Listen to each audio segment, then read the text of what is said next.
Porter, coming off the TCU loss, you talk about turnovers, and you mentioned the North Carolina game, so that was another thing that happened in this game. You're going to Kansas. They play really good defense, too. I would guess that's the recipe. Hang on to the basketball and protect it, right? Yeah, on the road, you got to understand, you got to be gritty. You're not going to get reach-in fouls in this league. I said to one of our players right in front of the ref, it poked it out, and I'm like, I can't ask the ref to call that foul. We've got to be, and I thought we adjusted, but we had 12 in the first half, 2 in the second.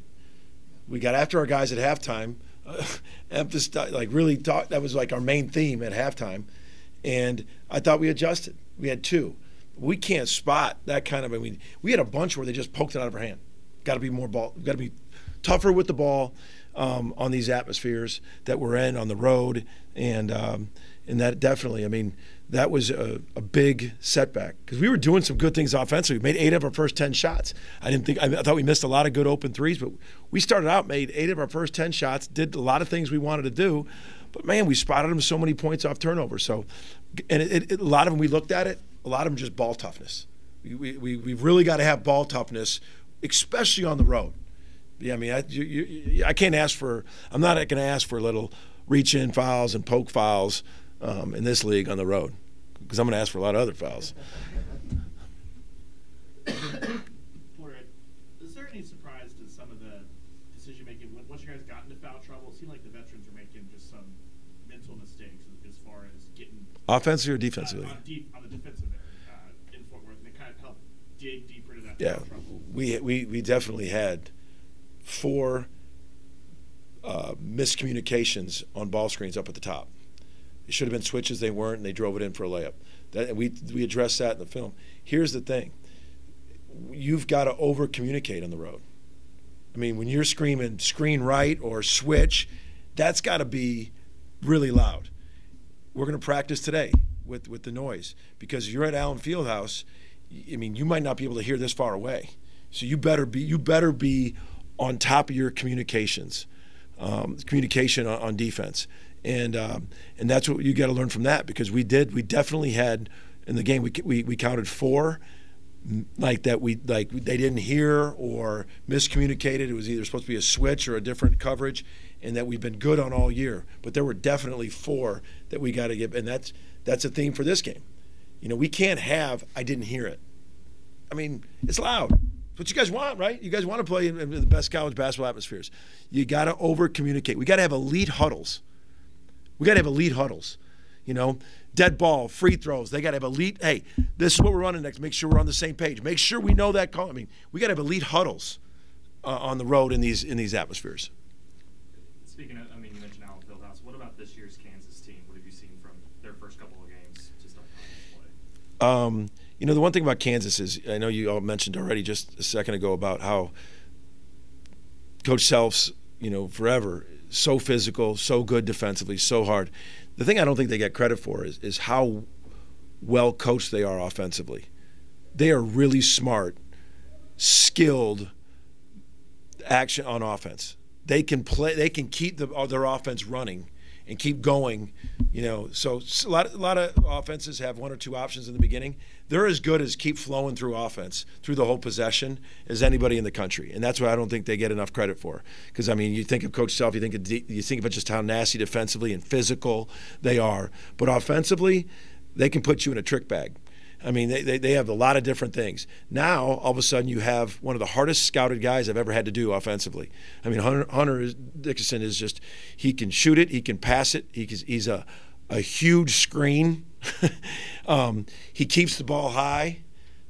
He seals. He really knows how to keep you sealed. Great footwork. KJ Adams is so valuable, so skilled, so smart, such a great passing big man. DeJuan Harris is an elite point guard, and then you got McCullough, 20 a game, 6 rebounds, but he also is, playing at a high level. They have 4 all-league type players. I think Furphy, their freshman, is really going to be an elite player. He already is, but he can make shots. He's athletic. So they're a hard scout for a quick turnaround, and I say that because offensively they keep their stuff going as well as anybody. You talked about Hunter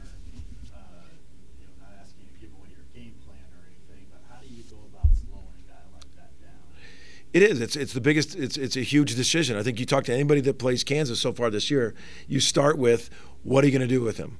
You know, how are you going to do your post D? How are you going to do your ball screen coverages? Those are big decisions you got to make right out of the gate, and it's no different for us. He is a definite key to the game. He draws a lot of attention, but what makes him so hard is his IQ and his passing ability. Tremendous passing ability from the block and from up top. I mean, he can pass from up top and he can pass from the block, which makes it difficult. As foul trouble creeps in a bit more, what are you seeing from Caden Cooper, Luke Northweather? Yeah, got to be ready. Got to be ready. With the physicality and that we got into and got into foul trouble. You know, both those guys, Luke and Caden, are guys that got to be ready. We constantly tell them that. I know they haven't got the minutes yet, but this is a long league race, a physical league race. Those guys need to be ready. And, you know, sometimes you get in those non-conference games, especially with teams that aren't in our conferences, that sometimes maybe you say are in a lower conference, and sometimes they're hard matchups for a guy like Luke on the perimeter. Then you get into a conference, all of a sudden you might have a bigger four-man. You know, you might be able to play him a little bit. But I know he hasn't played much yet, but those guys got to stay ready. It's TCU. Your bench didn't shoot threes really. Arthur, I know you believe they can shoot, so you just send it back out there and keep shooting it. They got to. They got to. He can shoot. Yeah. He can shoot. It's my job to keep pouring confidence, get him good shots, and he is, as long as he continues to play great defense. He's an all-league defender player in his last league. He's done some great things defensively for us, got total confidence in him, and it's about me pouring into him and to let him know, you know. I said that to him after the Monmouth game. I said, keep shooting, and he was 3 for 4, three big ones against Iowa State. He's made a lot in his career. He's an older guy. Everybody's gone through it. I have total confidence, want him to keep shooting. You talk about the difficulty of this league.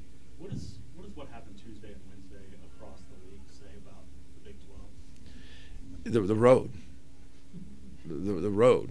I mean, it's just the atmospheres, the hard it is, you know, to turn around, and you know, and the thing about it is too is each game there's a level of, when you get done, the physicality, the emotional and physical, you know, what you just went through, and we told our guys, hey, this is what it's about. I mean, there's no time to sit there and spend 2 days, you know, trying to say you're mentally or physically tired. There is no time to be tired. You know, you got to take care of your body. We got to recover. We got to get our minds sharp. It's one game after another. But all over the country, winning on the road at the highest level in the Big 12 is at a premium. If you can steal a road game, those are huge. And but it's, you know, the atmospheres are tough, and that's why I'm so much trying to get our atmosphere where it goes. And I thought we had a good start to our league atmosphere.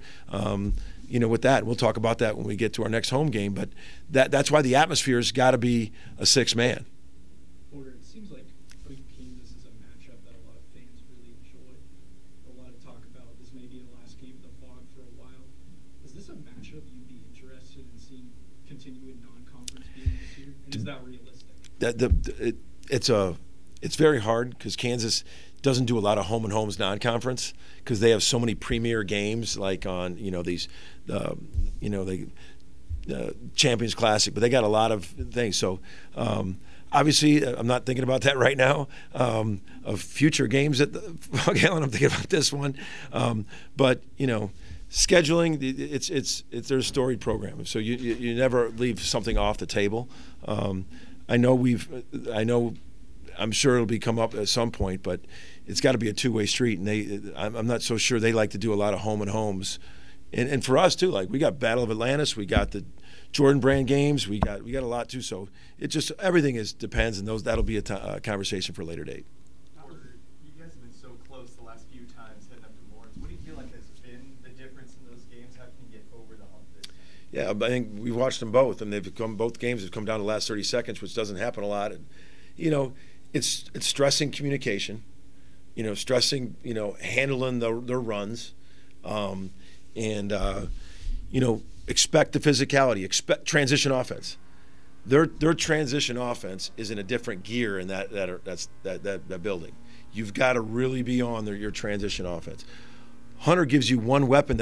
He reminds me of this thing with the big kid I had at Loyola Crutwig. And John does it sometimes. Hunter can throw a 60-foot outlet pass. He can throw that Wes Unseld. He gets a rebound, he turns, and he throws a 60-foot outlet pass. You better not let the guys get behind you in transition because he has that in his bag. So, you really got to watch that transition game in that building. You got to watch your turnovers.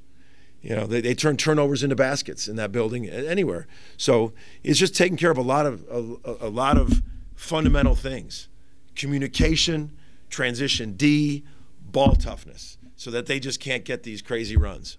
A lot of the pieces are different, but for Milo, Sotega, Sam, what can they take from last year's trip, experience, being in that atmosphere, to this one? I thought the two grittiest guys on the last road game was Los and Sam. Sam got in foul trouble, but you got to be gritty, man. We need to be more gritty this upcoming game. That starts with me and everything, and that's what I thought we were way more gritty in the second half at TCU, but our communication wasn't on, and our turnovers in the first half. But you got to be gritty, man. It is not going to be easy anywhere to win on the road. It's not easy. So when it's in life, when things aren't easy, you've got to be tougher. You've got to be mentally tougher, physically tougher to fight through hard. And that's what this road is in the Big 12. It's hard. You got to fight through it. You got to be gritty. You got to be willing to get bumped. Ball toughness. So that's what we got to take. And I thought Los and Sam were the two grittiest guys there. Now we need everybody on board to be way tougher and grittier in this league, on the road especially. Scheduling difficulty. Is it good for college basketball that so many of the premier non-conference games wind up happening in neutral sites versus campus sites? There's a lot of good for them. There's TV, there's venues, there's atmospheres. With the net, a neutral win is a little bit more lenient because it's a bigger range. I think it's 1 through 60 or something, the exact number. So not everyone wants to play true road games because, especially a league like ours, you have so many of them, but you're in these tournaments, you're in these challenges, you're in the SEC challenge or Big East challenge, whatever challenge you're in, then you're in these events. So you start to stack up a lot of games.